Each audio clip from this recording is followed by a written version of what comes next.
Hello students, आपका स्वागत है हमारे यूट्यूब चैनल ट्रिकी बायोलॉजी में। तो कल हिंदी मीडियम वाले विद्यार्थियों के लिए हम बताए थे चैप्टर नंबर 3 का हम स्टार्ट कर दिए थे, मानव जनन हम स्टार्ट कर दिए थे, जिसमें हम आपको नर जनन अंग में वृषण कोश की संरचना बताए थे। तो आइए थोड़ा सा 1 मिनट हम पिछले क्लास को देख लेते हैं। पिछले क्लास में आपको बताया गया था कि कुछ इस तरह से वृषण होते थे और इस वृषण के अंदर इस तरह से ये वृषण कोश थे और ये वृषण कोश के अंदर इस तरह से हम बताए थे 2 वृषण थे और फिर यहाँ से हम शुक्रवाहक देखे थे, फिर एपिडिडाइमिस देखे थे, वगैरह वाले पार्ट सारे कुछ देख लिए थे।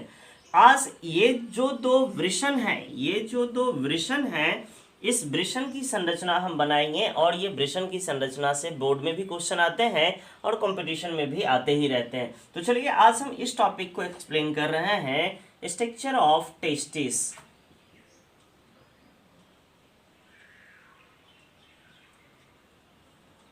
स्ट्रक्चर ऑफ टेस्टिस यानी हम बात करें वृषण की संरचना।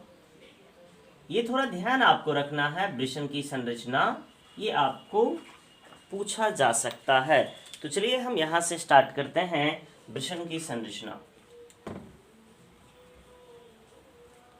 देखिए पिछले क्लास में आपको बताया गया था जो वृषण कोश के अंदर दो इस प्रकार से गोलाकार अंडाकार संरचना होती हैं। इस प्रकार से 2 अंडाकार संरचना होती थी और इसी का नाम हम देते थे वृषण। यानी हम देखें ये जो रहा अपना वृषण रहा। अब देखें इस वृषण के अंदर बहुत सारी छोटी छोटी पालियां रहती हैं। इस तरह से पालियां रहती हैं, इस तरह से पालियां रहती हैं और इस पाली का हम नाम देते हैं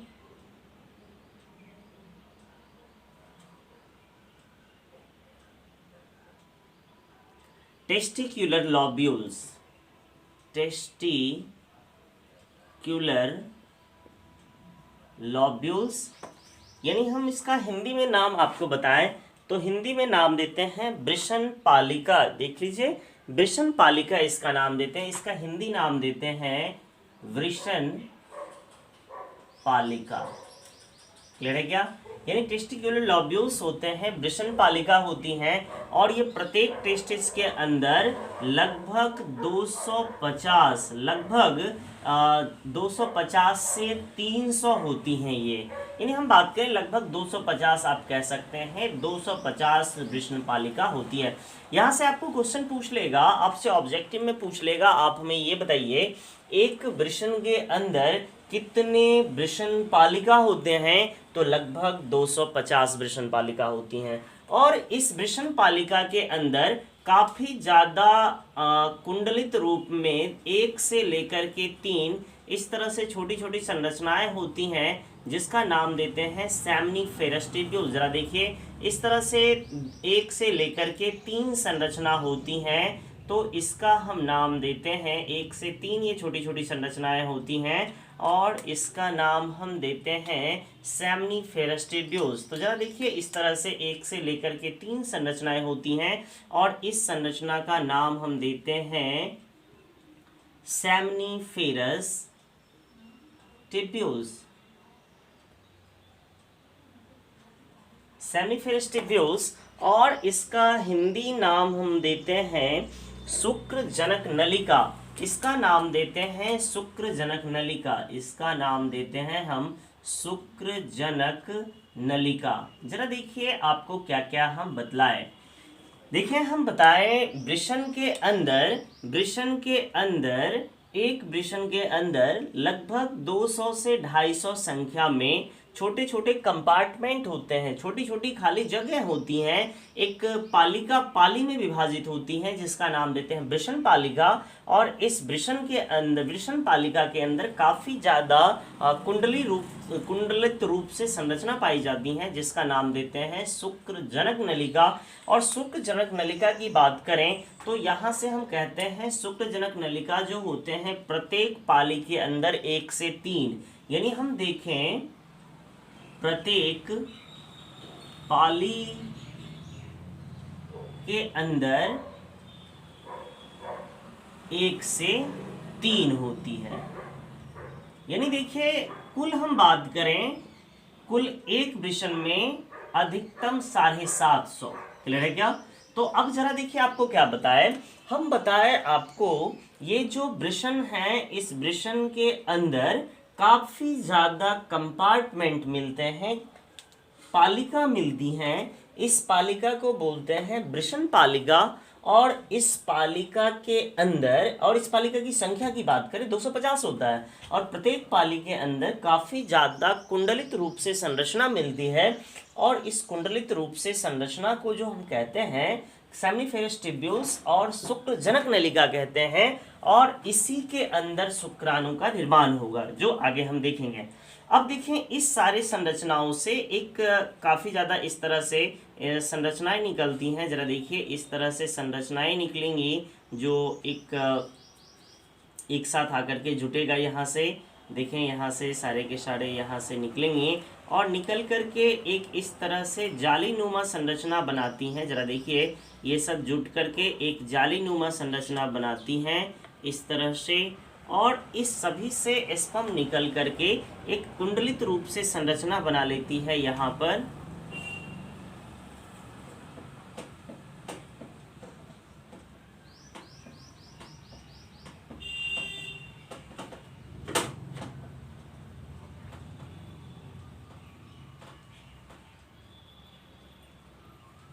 देखिए जरा इस तरह से ये संरचना बनाई है, इसका नाम देते हैं रेटाटेक्स्टिस। और ये जो संरचना बना है इसका नाम देते हैं इपिडिडाइमिस। जरा देखें इसका नाम देते हैं इपिडिडाइमिस। जरा देखिए हिंदी में इसका क्या नाम दे रहा है, हम आपको लगातार इसकी हिंदी बता रहे हैं। इसका नाम देते हैं अधिवृषण, इसका नाम देते हैं अधिवृषण। जरा देखिए आपको हम क्या बताएं, ध्यान दीजिए। एक चीज और देखिए, अधिवृषण हो गया। उसके बाद देखिए ये जो जालीनुमा संरचना बनाई है इसका नाम देते हैं वृषण जालिका, इसका नाम देते हैं वृषण जालिका।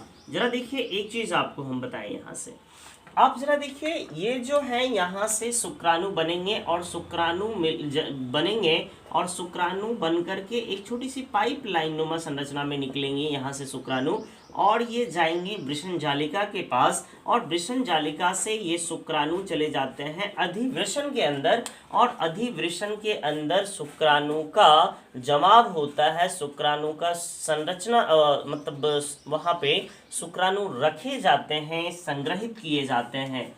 क्लियर है क्या? और ये शुक्राणु फिर धीरे धीरे आवश्यकता अनुसार ये चले जाते हैं शुक्रवाहक के अंदर, ये चले जाएंगे आपका शुक्रवाहक के अंदर। जरा देखिए आपको हम बतलाए क्या, आपको बतलाए ये जो वृषण है इस वृषण के अंदर काफी छोटे छोटे पालिका मिलती हैं जिसका नाम देते हैं वृषण पालिका।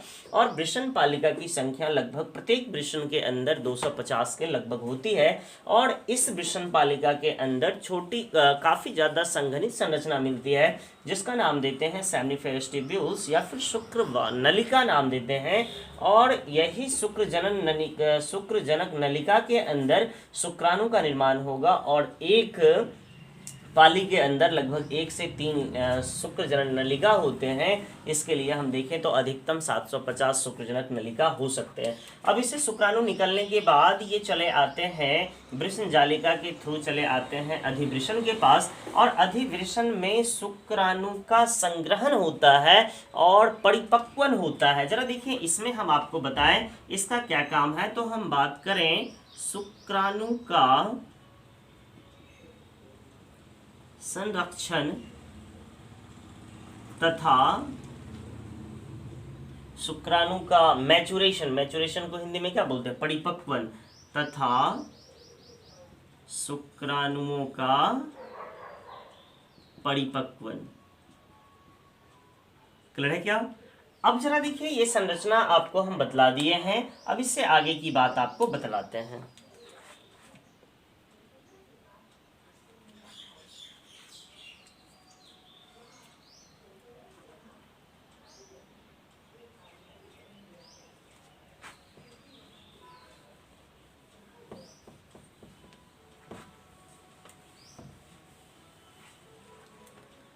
अब जरा देखिए ये जो अपनी संरचना है, ये जो संरचना है इसको हम यहाँ पर बनाते हैं।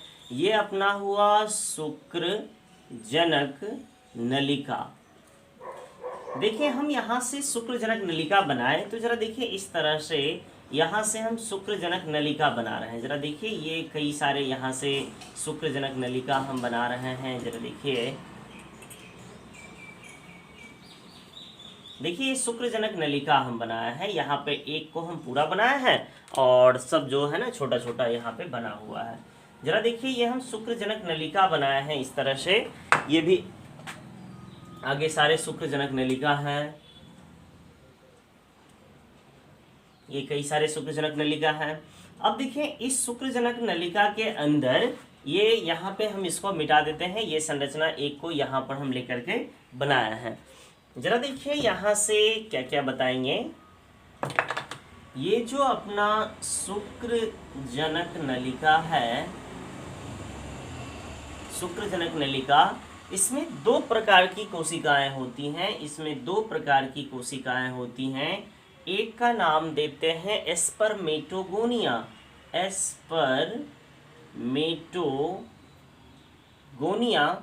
इसका नाम देते हैं शुक्र जनक कोशिका, इसका नाम देते हैं शुक्र जनक कोशिका। इसका एक और नाम भी हम देते हैं, 1 मिनट आपको बताते हैं। शुक्र जनक कोशिका या फिर नर जर्म सेल, नर जर्म कोशिका नाम देते हैं, नर जर्म कोशिका। और दूसरा जो होता है दूसरा प्रकार का, इसका नाम देते हैं सर्टोली कोशिका, सर्टोली कोशिका। क्लियर है क्या? अब जरा देखिए इसमें हम कोशिका बना रहे हैं। इसमें देखिएगा ब्लैक कलर से जो भी हम कोशिका बना रहे हैं ये है शुक्र जनक कोशिका यानी नर जर्म सेल। यानी हम बोलें तो ये रहा शुक्र जनक कोशिका। ये जो ब्लैक से बनाया है ये रहा अपना शुक्र जनक कोशिका। और यही शुक्र जनक कोशिका आगे चल करके ये जो अपना शुक्र जनक कोशिका बनाया है ये शुक्र जनक कोशिका आगे चल करके यही बनाता है शुक्राणु का निर्माण करता है। जरा देखिए ये क्या करता है, शुक्राणु का निर्माण। तो आपसे ये पूछ लेगा जो आप हमें ये बताइए शुक्र जनक कोशिका में शुक्र जनक कोशिका किसका काम करती है, तो शुक्राणु निर्माण का काम करती है। अब देखिएगा इस कोशिका से कुछ बड़ी आकार की कोशिकाएं भी यहाँ पर होती हैं, बड़ी आकार की कोशिकाएं भी होती हैं। इसका नाम हम देते हैं सर्टोली कोशिका। ये है अपना सर्टोली कोशिका। जरा देखिए सर्टोली कोशिका का क्या काम है। जरा देखिए ये सर्टोली कोशिका, ये जो शुक्राणु बने हैं यहाँ से जो शुक्राणु बना है इस शुक्राणु को पोषण प्रदान करता है सर्टोली कोशिका। यानी हम बोलेंगे शुक्राणुओं को पोषण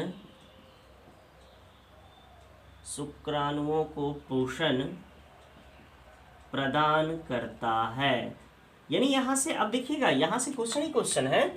जरा देखिए आपको हम बताएं ये जो सेमिनिफेरस ट्यूब्यूल्स है शुक्र जनक नलिका है, इसमें दो प्रकार की कोशिकाएं हुई। एक हुआ शुक्र जनक कोशिका या फिर नर जर्म कोशिका और दूसरा हुआ सर्टोली कोशिका। ये जो शुक्र जनक कोशिका है ये वीवीआई ऑब्जेक्टिव के लिए क्वेश्चन है। जरा देखिए शुक्र जनक कोशिका जो है ये शुक्राणु का निर्माण करती हैं और इसके अंदर जो कुछ बड़ी आकार की कोशिकाएं होती हैं इसका नाम सर्टोली कोशिका बोलते हैं। और यही सर्टोली कोशिका आगे चल करके शुक्राणुओं को पोषण प्रदान करता है। क्लियर है क्या?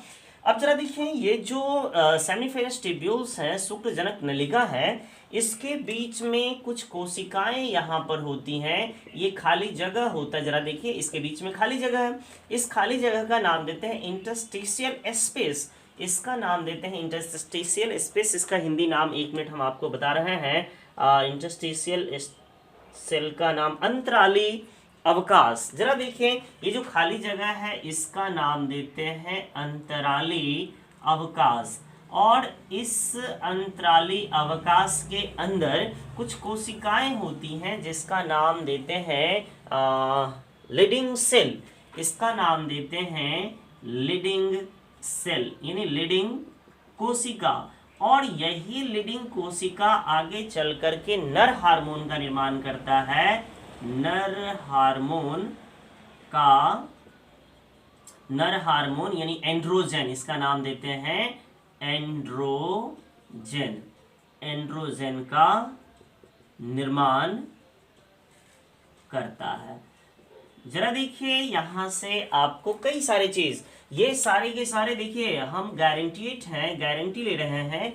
इस जो अभी जो ये 3 नाम बताए हैं इसमें से एक ऑब्जेक्टिव हर साल रहता है, इस बार भी था और आगे भी रहेंगे।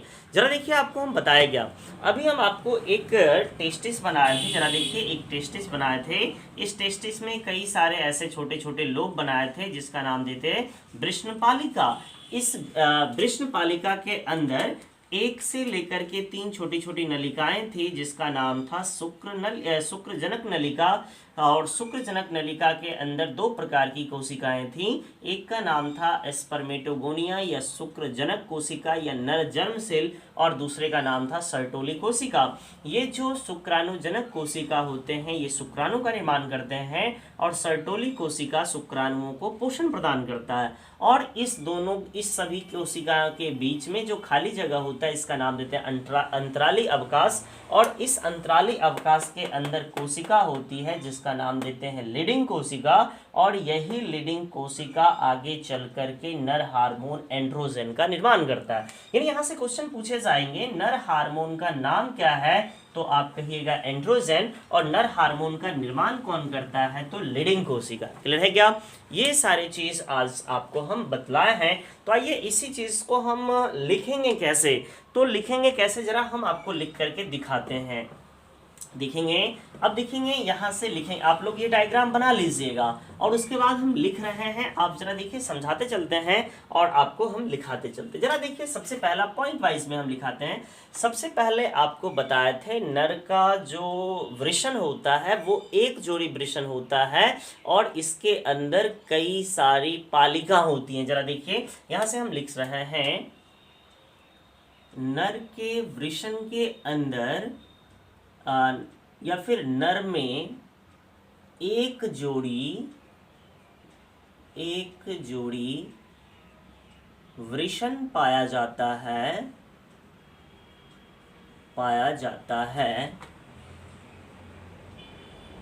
कमा प्रत्येक वृषण के अंदर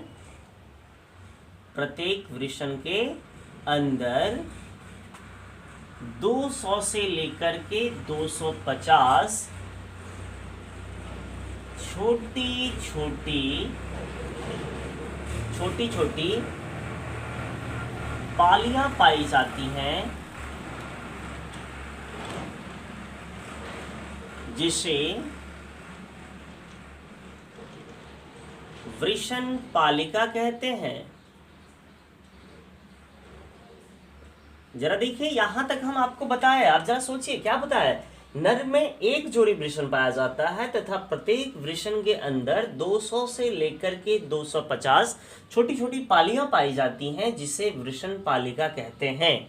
यहां तक कोई दिक्कत नहीं है। अब आपको फिर अगला स्टेप क्या बताए थे, प्रत्येक वृषण पालिका के अंदर 1 से लेकर के 3 छोटी छोटी कुंडलित संरचनाएं पाई जाती है जिसका नाम सेमनीफेरस ट्यूब्यूल्स या फिर शुक्रजनक नलिका कहते हैं। अब देखिए अगला स्टेप यहाँ से स्टार्ट करते हैं, पैराग्राफ चेंज कर दें या फिर हम अगले पॉइंट में लिख रहे हैं, आप एक साथ ही लिख लीजिएगा। अब देखिए यहाँ से हम बताते हैं प्रत्येक वृषण पालिका के अंदर, प्रत्येक वृषण पालिका के अंदर 1 से 3, जरा देखिए आपको क्या बताया था, 1 से 3 छोटी कुंडलित संरचना पाई जाती हैं जिसे सेमनीफेरस ट्यूब्यूल्स, और हिंदी में क्या बोले थे, शुक्रजनक नलिका, शुक्रजनक नलिका कहते हैं। जरा देखिए इसका नाम क्या दिए, शुक्रजनक नलिका। इसको मिटा देते हैं, आप लोग लिख लीजिएगा शुक्रजनक नलिका कहते हैं। अब जरा देखिए, ये टोटल शुक्रजनक नलिका की हम बात करें तो ब्रैकेट में लिख देंगे प्रत्येक वृषण के अंदर कितना हो जाएगा, जरा देखिए तो एक में 1 से 3 टोटल है कितना 250, तो लगभग हम कहेंगे 500 से 750 तक होगी। क्लियर है क्या, इतना तक हो जाएगा। फिर जरा देखिए, अब यहाँ सेकेंड स्टेप आ गए। थर्ड स्टेप आपको क्या बताए थे, ये जो वृषण पालिका के अंदर जो ये शुक्रजनक नलिका है, ये शुक्रजनक नलिका के अंदर 2 प्रकार की कोशिकाएं पाई जाती हैं। यानी अब देखेंगे, ये जो अपना शुक्रजनक नलिका है, शुक्रजनक नलिका में दो प्रकार की कोशिकाएं पाई जाती हैं। 2 प्रकार की कोशिकाएं पाई जाती हैं। जरा देखिए, 2 प्रकार की कोशिकाएं जो पाई जाएंगी, 2 प्रकार की कोशिकाएं पाई जाती हैं। अब जरा देखिए, पहला हम देखते हैं छोटा होता है। पहला जो हम देखें, यहाँ से नाम देते हैं शुक्र जनक, या फिर इसका नाम देंगे नर जर्म कोशिका। यानी हम देखें नर जर्म कोशिका, और ये देखिए नर जर्म कोशिका की बात करें, ये छोटी होती है ना, छोटी होती है। और हम बात करें ये, तथा यही आगे चलकर शुक्राणु का निर्माण करता है, तथा यह शुक्राणु का निर्माण करता है, यह शुक्राणु का निर्माण करता है। जरा देखिए, ये हम बता दिए। फिर जरा देखिए, दूसरा जो था, इसका नाम दिए थे सर्टोली कोशिका, अभी तुरंत समझाए थे सर्टोली कोशिका। और जरा देखिए, सर्टोली कोशिका की बात करें, आकार में बड़ी होती है। देखें तो आकार में बड़ी होती है। क्लियर है क्या, तथा यह किसका काम किया था, अभी तुरंत बताए थे, यह पोषण प्रदान करता है, तथा यह शुक्राणुओं को पोषण प्रदान करता है। यहाँ तक आपको बताए थे। उससे आगे चलिए, एक पॉइंट और हम बताए थे, ये जो इस तरह से कई सारे कोशिका थी, ये जो सेमिनिफेरस ट्यूब्यूल्स थे, शुक्रजनक नलिका, इसके खाली जगह को क्या बोलते थे, इंटरस्टिशियल स्पेस बोले तो रिक्तिका बोले थे, या जो भी बोले हों, अभी तुरंत हम हिंदी बता देते हैं आपको। इसका नाम हम बताए थे आपको अंतराली अवकाश, इसी का नाम में बोले थे अंतराली अवकाश। और इस अंतराली अवकाश के अंदर कई सारी कोशिकाएं होती हैं, जिसका नाम देते हैं लीडिंग कोशिका, और यही लीडिंग कोशिका नर हार्मोन एंड्रोजन का निर्माण करता है। जरा देखिए, तीसरा और सबसे अंतिम पॉइंट आज के क्लास का हम बताए, इन कोशिकाओं के बीच, यानी किस कोशिका के बीच, यानी ये जो हम बोले सेमिनिफेरस ट्यूब्यूल शुक्रजनक नलिका, हम बोले यहाँ से शुक्रजनक नलिका के बीच उपस्थित अवकाश को, अवकाश का मीनिंग क्या, खाली जगह को अंतराली अवकाश कहते हैं। इसके अंदर कई सारी या बहुत सारी, या सीधा लिख सकते हैं, इसके अंदर कुछ कोशिकाएं होती हैं जिसे लीडिंग कोशिका कहते हैं। ध्यान रखना है, ये आपको ध्यान रखना है, लीडिंग कोशिका, ये आपसे पूछ लेगा, इसका नाम क्या बोलते हैं, लीडिंग कोशिका कहते हैं। इसी का नाम दिए लीडिंग कोशिका कहते हैं, तथा यह नर हार्मोन एंड्रोजन का निर्माण करता है। क्लियर है क्या, ये पॉइंट आज हम आपको बताए, एक बार देख लीजिए। सबसे पहला बताया, नर के वृषण में, वृषण कोश में एक जोड़ी वृषण होगा, प्रत्येक वृषण के अंदर 200 से लेकर के 250 छोटी छोटी पालिकाएं, जिसका नाम देंगे वृषण पालिका। प्रत्येक वृषण पालिका के अंदर 1 से लेकर के 3 छोटी कुंडलित संरचना पाई जाती है, जिसका नाम देते हैं शुक्रजनक नलिका। और यही शुक्रजनक नलिका आगे चल करके शुक्राणु का निर्माण करेगा। हमने बताया ये 2 प्रकार की कोशिकाएं होती हैं, यही आगे चल करके क्या बनाता है, यही आगे चल करके शुक्राणु का निर्माण करेगा। इसके अंदर 2 तरह की कोशिका, नरजन्म कोशिका जो शुक्राणु का निर्माण करेगा, और दूसरा सर्टोली कोशिका जो शुक्राणुओं को पोषण प्रदान करेगा। और इस सारी कोशिकाओं के बीच जो खाली जगह होता है इसका नाम देते हैं अंतराली अवकाश। और इसी अंतराली अवकाश के अंदर कोशिका होती है जिसका नाम देते हैं लीडिंग कोशिका।